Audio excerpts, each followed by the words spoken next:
naman po tayo dito daw po sa sinasabi na sagutan ni Tito Sen at netong si Senator Rodante Marcoleta patungkol daw po mga kababayan sa issue ng budget insertion. So ito, pakinggan po natin. Senator Dante. Kine-credit natin to mga kababayan sa Pinas News ha. Kanila po yan, hindi po ay natin. Gagawan lamang po natin ng reaction video. I-play na po natin. Marcoleta is recognized. Senator Panfilo Lacson Yan. revealed that almost all senators in the 19th Congress inserted at least 100 billion worth of items in the 2025 GAA. I just wish the presentation of the privileged speech of the gentleman was delivered while Senator Lacson was here. Does this mean that the Senate President never had budget insertions during all the time he served as senator? I guarantee you, I have never made any insertion in the budget. Yan ang malupit. I rise today on a matter of personal and collective privilege.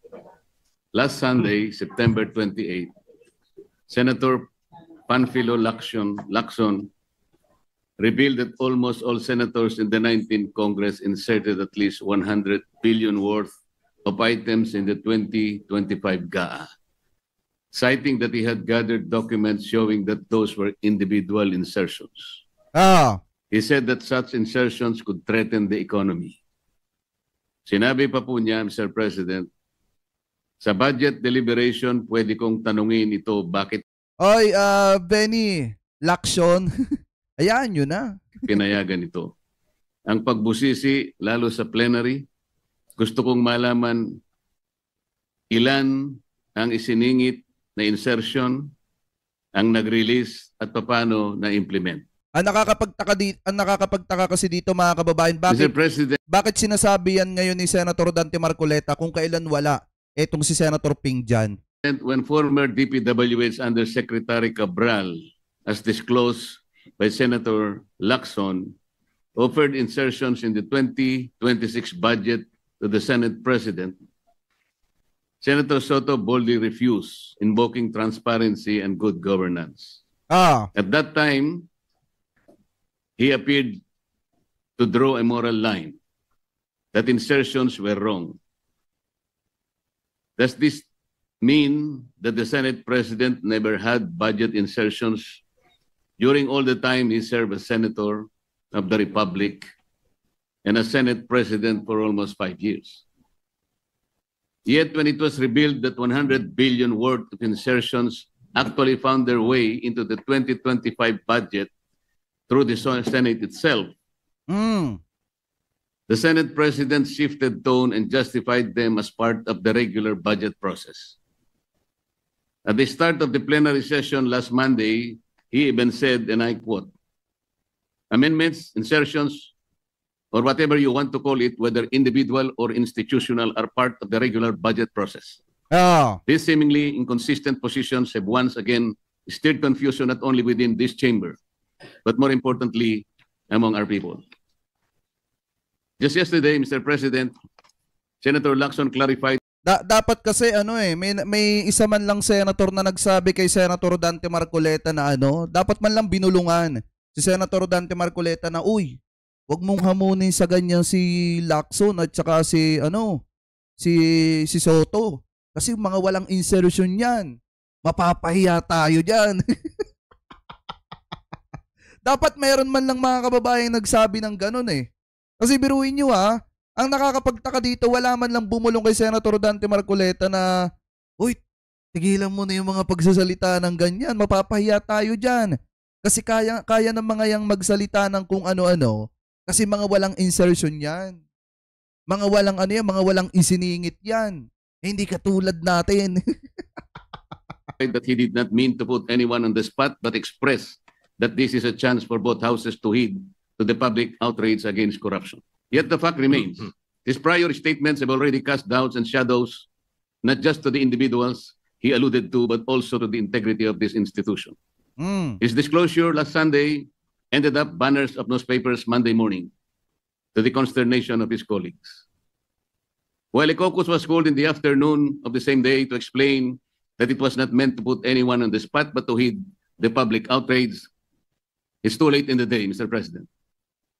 Mr. President, the confusion is further compounded. For years, Senator Lacson made it his moral crusade to denounce budget manipulations as the breeding ground of corruption, particularly infrastructure projects like flood control. Ah, He called them humongous budget insertions that fueled waste and abuse. But then in the wake of public outrage, instead of pressing for accountability and demanding justice for past misuse, he appeared to have abruptly shifted tone.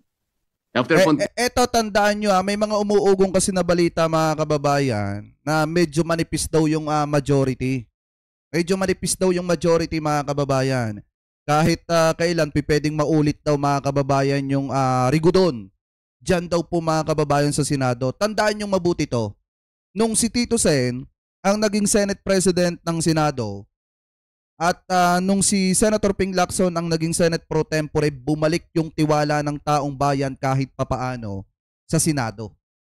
Tandaan nyo po yan. Ngayon, kung magre-rigudon ulit sila, magpapalit ulit sila ng bagong Senate President, maglalagay ulit sila ng bagong Senate Pro Tempore, at kung ano-ano pa mga kababayan, tapos yung mailagay nila dyan ay may issue ng corruption at mga insertion, babagsak ang Senado mga kababayan. Tandaan nyo po yan. Papunta sa lusak ang Senado. Buti nga ngayon kahit papaano bumabalik yung tiwala ng taong bayan kasi nakikita nila na yung ginagawa na pag-iimbestiga ni Senator Ping Lacson at yung ginagawa ni Tito Sen mga kababayan ng pagpapakita ng independyente ng Senado. Kaya lang naman kasi gumugulo sa Senado mga kababayan dahil nga masyadong maingay ito pong si Senator Dante Marcoleta. Kung ano-ano po yung mga sinasabi at ipinaglalaban po dito. Anyway, tuloy pa natin. pontificating on the evils of insertions, he suddenly got off from his hobby horse of morality and simply urged both chambers to heed the public outrage. Oh, What does this mean, Mr. President? That after all the thunder, we simply move on. This inconsistency, first condemning insertions as corrupt, then quietly moving on without demanding redress, only deepens public distrust. Are we truly committed to reform, or merely staging rhetorical battles without the resolve to clean up the rot? This flip-flop erodes the consistency of our institutions' stand. Are insertions wrong, or are they right? If they are wrong, why did we allow them? If they are right, why did we deny them before? Mr. President, we must confront this issue not with rhetoric, but with clarity of principle. The Senate is tasked under the Constitution with the power of the purse and the vital function of oversight. But let me ask, is oversight synonymous with budget insertions? Or are insertions merely convenient vehicles for pork and patronage? Without a clear framework, we risk reducing this chamber to nothing more than a rubber stamp of the powers that be, thereby undermining the checks and balances carefully designed by the framers of our Constitution. The so-called flood control scandal illustrates the urgency of this clarification, Mr. President. For years, billions of pesos were poured into flood control projects. Yet today, every typhoon, every monsoon rain still brings massive flooding to our communities. Where did the money go? For the di tanong mo kay Senator Chis Escudero tsaka kina Joel Villanueva at doon sa iba pa kung saan napunta yung pera ng taong bayan. Kung gusto mo, puntahan mo rin si Nasaldi ko at yung iba pa nasangkot siya sa maanumalyang flood control na yan, tanungin mo kung saan nila inilagay yung pera. projects properly planned and implemented, or were they merely vehicles for lump sum appropriations and political accommodations? If Senate oversight means anything, it must mean exposing these abuses. But if oversight is confused with insertions, then the Senate itself becomes complicit. Instead of protecting the people from waste and corruption, we risk becoming enablers of it. This is why the rules must be clarified so that oversight is exercised as a constitutional duty, not as a bargaining chip for the insertions hidden in the budget. Oh, may may crocodile pang inaano. Wait lang Yan. Tuloy natin. Mr. President, our people demand clarity. They demand consistency. Most of all, they demand accountability. The budget is not the private purse of politicians. It is the lifeblood of the nation. The flood control scandal is proof that unless we strengthen our oversight function, billions will continue to be wasted, and the Filipino people will continue to miserably suffer. I therefore urge this chamber to undertake a comprehensive review of our rules and practices on budget amendments and insertions, to draw the line between legitimate oversight and illegitimate manipulation, and to reclaim the public trust in our stewardship of their hard-earned taxes. Let us not be remembered as the Senate that equivocated on principle. Let us be remembered as the Senate that stood firm for transparency, for integrity, and for the Constitution. Thank you, Mr. President. Ano yung sabi ni Congressman Terry Redon? Angan nyo pa. Ano mga kababayan yung sabi ni Congressman Terry Redon? Doon sa mga maiingay. Tangan nyo pa. Thank you. Tuloy natin. Yan. Before I recognize the majority leader, I just wish the presentation of the privileged speech of the gentleman was delivered while Senator Lacson was here. But nevertheless, kaya nga, kasi nakakapagtaka kasi mga kababayan dito, bakit doon nagsasalita? O bakit nagsasalita ng privilege speech? Etong si Senator Rodante Marcoleta, kung kailan wala, etong si Senator Ping Lacson. So paano sasagutin ni Senator Ping Lacson yan? Paano ika-counter ni Senator Ping Lacson mga kababayan etong mga pinagsasasabing ito ni Senator Rodante Marcoleta? Kaya hindi na rin nakakapagtaka kung bakit may post etong si Senator Ping Lacson. Pakita ko lang sa inyo saglit. Yan. Kaya pati si nadamay sa galit ni Senator Ping. Yung isa na pabida din ito. Samantalahin na natin. Total naman nilive na rin natin. Di samantalahin na rin natin mga kababayan. Kaya pala marami nagtataka bakit po may ganitong post etong si Senator Ping. Sabi po dito sa Abante mga kababayan, eto daw po si Senator Lacson ay nagpasaring sa tinatawag daw po niya na crazy cat at yung annoying dog. Sino ba mga kababayan yung possible na tinutukoy dito na crazy cat at yung annoying dog? Basahin po natin yung nilalaman. Ito po yung post ni Senator Ping Lacson na, ayan nasa dulo ng daliri natin. Yan. Sabi dito mga kababayan, yan, muling nagpasaring si Senate President Pro Tempore Panfilo Lacson sa ex dating Twitter nitong Huwebes kung saan tinukoy niya ang isang crazy cat at isang annoying dog.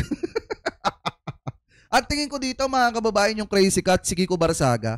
Kasi may mga sinasabi etong si Kiko Barsaga mga kababayan, kalakip ng litrato ng mag-asabang Diskaya na kasama ni Senator Ping, na parang pinapalabas nila mga kababayan na kasabwat ng mga Diskaya ito pong si Senator Ping Lacson. At ebidensya daw po at resibo yun. Ngayon mga kababayan, alam naman natin kung sino yung nagmamamamiyaw dyan mga kababayan sa kamera. Di ba walang iba kung hindi etong si Kiko Barsaga na hindi nyo maipaliwanag kung ano bang utak meron yan. Ngayon, yung annoying dog, kayo na yung bahalang magtukoy kung sino yan.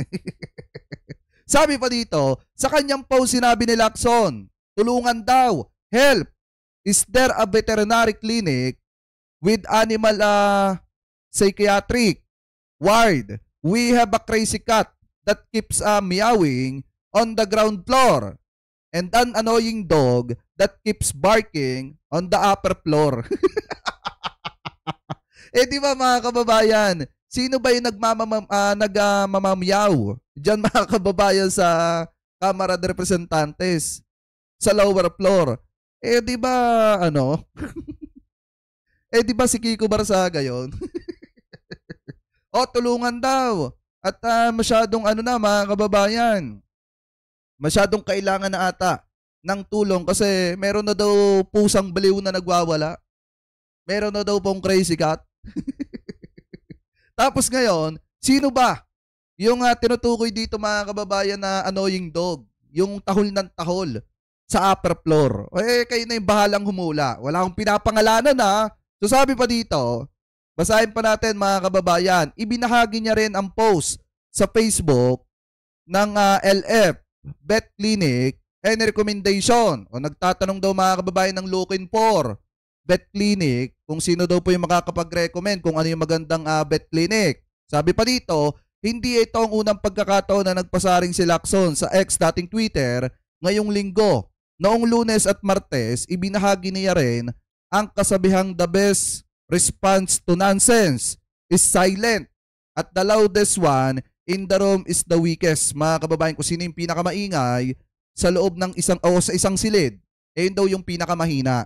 Gaya nga ng sinasabi ko sa inyo mga kababayan, may kasabihan yung mga matatanda, kapag ka maingay yung tubig, mababaw.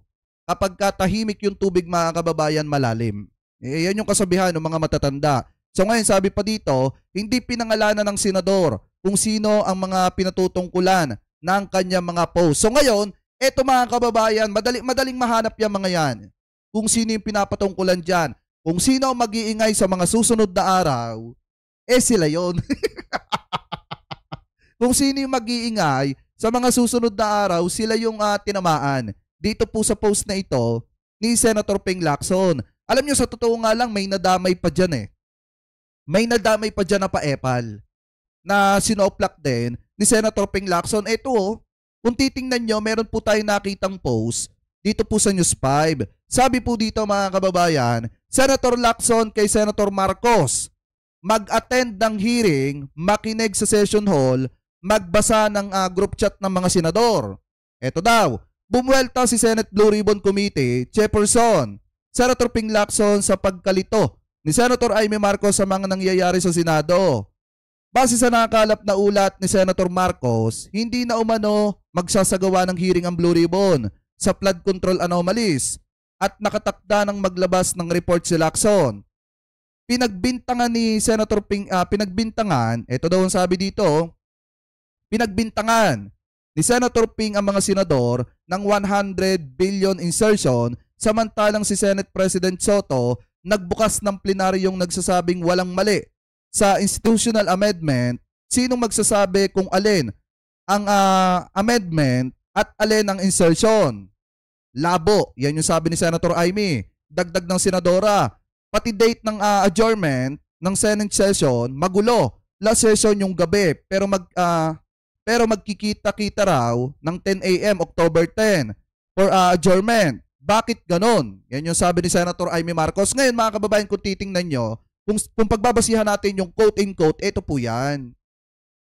Sabi dito ni Senator Amy Marcos, nalilito kami sa Senado at ang balita, di na raw magpapahiring ang Blue Ribbon kundi maglalabas na si Senator Lacson ng partial reports para baka may pinag-usapan sa majority caucus. Yan po yung sabi dito ni Senator Amy. Ngayon, ang sagot po dyan ni Senator Lacson mga kababayan, mag-attend sana siya ng Blue Ribbon Committee hearing para hindi siya malito at makinig siya sa session hall para hindi siya naguguluhan. Also, magbasa siya ng mga announcement sa all senator chat group para updated po siya. So parang ang lumalabas dito mga kababayan, tamad na senadora si Senator Amy Marcos kaya walang alam na nangyayari diyan po sa Senado.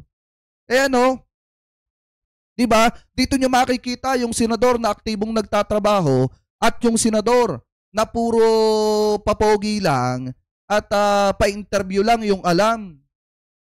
Maliwanag naman yung sinasabi dito ni Senator Ping Lacson. Dapat nag-a-attend daw ng mga session. Ito daw pong si Senator Amy Marcos. Senadora Amy Marcos. At the same time, dapat mga kababayan, nakiki-update siya sa mga group chat para updated siya sa mga issue na nangyayari dyan po sa Senado. Hindi yung sasabihin niyang hindi niya na maintindihan yung takbo ng Senado, mga kababayan. At maliwanag din naman na dapat umaattend din daw ng hearing sa Blue Ribbon Committee etong si Senadora Amy Marcos. Di ba malimit nating makita na wala siya doon? Kaya siguro wala siyang alam sa nangyayari mga kababayan dito po sa Senado kasi hindi naman nata nagtatrabaho. Ito pong si Senadora Amy. Kami nagtatanong lang naman kasi kung kayo po ay nagtatrabaho dapat updated po kayo kung ano po ang nangyayari dyan po sa Senado. Daig pa kayo ng taong bayan. Ang taong bayan alam kung ano yung nangyayari sa Senado eh. Samantalang si Senator Amy Marcos hindi niya alam kung ano yung nangyayari dyan sa loob ng ng Senado, sa loob ng Senado na pinagtatrabahuan niya. Mas magaling pa pala ang taong bayan kaysa kay Senator Amy. Ang taong bayan updated, si Senator Amy hindi. Di ibig sabihin, baka hindi naman po nagtatrabaho at purong si Vice President Sara Duterte po ang iniintindi po ninyo. Anyway, mga kababayan, tuloy natin yung sagutan ni Senator Marcoleta at ni Senate President Tito Soto. I-play na po natin. To answer this question of whether from my 1992 to the present have I not had any insertions, I guarantee you I have never made any insertions in the budget. Because insertions... sabi ni Ma'am Mary Jane Vlog, magkano kaya ang bayaran sa mga vlogger ni Marcos? Alam nyo, sa kuripot ni PBBM, hindi po nagbabayad ng vlogger yon. Diba, sa totoo lang mga kababayan, doon lang tayo sa totoo. Sa kuripot ng presidente, sa tingin nyo magbabayad ng vlogger yan? Alam nyo, mabait ang presidente natin, pero sa kuripot nga ni PBBM, sa tingin nyo gagastos pa siya ng pera para sa mga vlogger? Kung si Duterte at si Sara Duterte nagbabayad ng vlogger, iibahin nyo po yung presidente. Diba? Di umano. Kung si Digong at si Sara nagbabayad ng vlogger, iibahin nyo yung presidente. Dapat ang tinatanong nyo ng ganyan, sinabanat bay. are not tolerated, and I will never do that, because when I say insertions, that means it is inserted and it is not done in second reading. You know, but it is done in second reading, and that was my explanation of the 100 billion mentioned in the newspapers. When there are individual amendments and institutional amendments and done on second reading, that is not insertion. Insertions are the ones that were done with this previous budget, which was done in the BICAM. Yun ang insertion. Malinaw yun. May kaiba yung insertion sa amendment. Amendment is legally done during second reading and approved on third reading. Kayo, nagsabay ka na, nagpapasok ka doon, insertion yun. And I have never done that. Alright, now. Ano yung pagkakasabi ni Tito Sen? Wait, ulitin natin ng konti. Konti lang mga kababayan. That were done with this previous budget, which was done in the BICAM. Yun ang insertion. Malinaw yun. May kaiba yung insertion sa amendment. Amendment is legally done during second reading and approved on third reading. Tama. Kayo, nagsabay ka na, nagpapasok ka doon, insertion yun. And I have never done that. Alright, now. Ngayon, soplak si Senator Rodante Marcoleta. Kasi mahirap hamunin yung mga taong walang insertion, mga kababayan. Sabi ko nga po sa inyo, lagi ko naman po ito sinasabi, na mas magandang si Tito Sen, mga kababayan, yung Senate President. Bakit? Kasi hindi po talaga makakalusot yung mga insertion na ganyan. At the same time, nung tumakbo si Tito Sen bilang Vice President noong 2022, ibinalik niya po ng buong buo yung pondo ng Senado sa Kaban ng Bayan. Wala siyang binawas kahit piso. At saka yan lamang po yung bukod tangay na senator na pumapasok, mga kababayan, na siya ang nagdadrive ng kanyang sasakyan. Hindi po siya kumukuha ng driver. Kaya nga napakagaling po ng taong yan. At saka handa niyang malaya siya makapagsalita ng kahit na ano, kasi alam niya sa sarili niya na wala siyang kahit na anong insertion o kinuhang pera ng mamamayang Pilipino. Ngayon, ang nangyari dito, kasi ang gustong palabasin ni Senator Rodante Marcoleta, kasi mga kababayan, na parang walang pinagkaiba yung amendment sa insertion.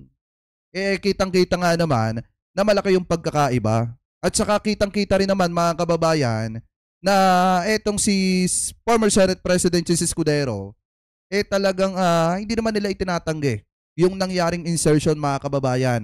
Napakalaki po ng insertion na ginawa ni ni former Senate President si Escudero, na nagkakahalaga ng 142 billion pesos at hindi alam kung saan po napunta yon at kung saan po nila dinala. The call to for this Senate to be open, we have already agreed. I already told the Senate Chairman of Finance that all amendments of senators will be done on the floor. They will own what they amend, whatever it is, and we will not accept any amendment in the Bicameral Conference Committee, for the record. And so with that, and also the manifestation of Senator O di paano yan? O di paano yan? Tapos yung hanap buhay ng mga mahihilig mag-insertion dyan. Kasi wala na makakalusot dyan, mga kababayan. Maliwanag nga nung panahon ni Digong. Kung matatandaan nyo, mga kababayan, di ba pinara ni Tito sa inyo mga insertion? Hindi siya pumirma, talagang nakipagmatigasan siya. Kaya nga ibinito ni Digong yun nung panahon po ni dating Pangulong Duterte. yung insertion na 75 billion ata yon o 85 billion. Pakitama na lamang po ko kung ako po ay mali. Yan po ay hinarang ni Tito Sen nung siya ang Senate President. Ngayon mga kababayan, nung nakikipagmatigasan ay itong si Tito Sen, ibinito po ni dating Pangulong Duterte yon. Kaya nga hindi nakalusot yung mga insertion nung panahon na siya ang Senate President. Ngayon, yung mga na ginawa ng hanap buhay, yung pag-i-insertion mga kababayan at pag-re-realign ng mga budget, mukhang ngayon sasablay sila.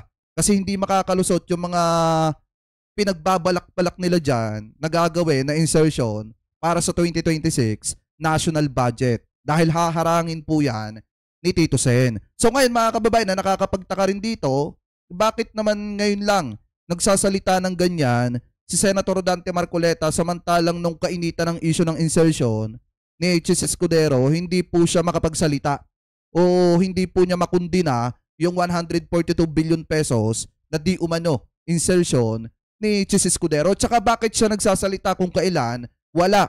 Ito pong si Senate Pro Tempore, Ping Lacson. Dapat saka siya nagsalita kung kailan na andyan dyan si Lacson mga kababayan para nasasagot ni Lacson yung mga pinagsasasabi po niya.